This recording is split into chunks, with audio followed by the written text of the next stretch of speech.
AP వ్యాప్తంగా 42,000 మంది ఉద్యోగుల సంతకాలతో కూడిన వినతి పత్రాలని జిల్లా కలెక్టర్కు ఏపీఎస్ఆర్టీసీ జేఏసీ సమర్పించింది. ప్రైవేటుకు ఈవీ బస్సులు కేటాయించడంలో ఇబ్బందులు తొలగించడము, బస్సులు పెంచడము, ఖాళీలు భర్తీ చేయడము, స్త్రీ శక్తి పథకం సమస్యలు పరిష్కరించడము ప్రధాన డిమాండ్లు.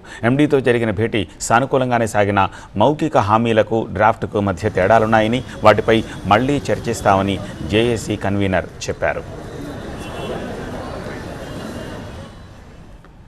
ఏదైతే ఆర్టీసీకి సంబంధించినటువంటి విద్యుత్ బస్సులు ప్రవేశపెడుతున్నారో ఆ విద్యుత్ బస్సుల్ని ప్రైవేటు వారితో కాకుండా ఆర్టీసీనే నిర్వహించాలనేటువంటి డిమాండ్ మీద, అలాగే పీఆర్సీకి సంబంధించి, అలాగే ఆర్టీసీ ఆస్తులను ప్రైవేటు వ్యక్తులకు అప్పగించకూడదనే అంశం మీద, అలాగే రిక్రూట్మెంటు 15,000 మందిని రిక్రూట్ చేయాలని, అలాగే కొత్త బస్సులు 4,000 బస్సులు కొనుగోలు చేయాలని, అలాగే దీనికి సంబంధించి మరి ఆర్టీసీకి రీఎంబర్స్మెంట్ ఏవైతే ఉన్నాయో నెలకి సాలీనా 350 కోట్ల రూపాయలని ఆర్టీసీకి జమ చేయాలని, మరి ఏదైతే ప్రభుత్వానికి అలాగే మేనేజ్మెంట్కి మేము ఇచ్చినటువంటి జేఏసీగా ఇచ్చినటువంటి మెమోరాండము, ఈరోజు స్త్రీశక్తి పథకం వల్ల మీరు ప్రత్యక్షంగా ప్రయాణం చేసేటువంటి ప్రయాణం ఏ రకంగా నరకం అనిపిస్తున్నారో ఒక్కసారి ఆలోచించండి.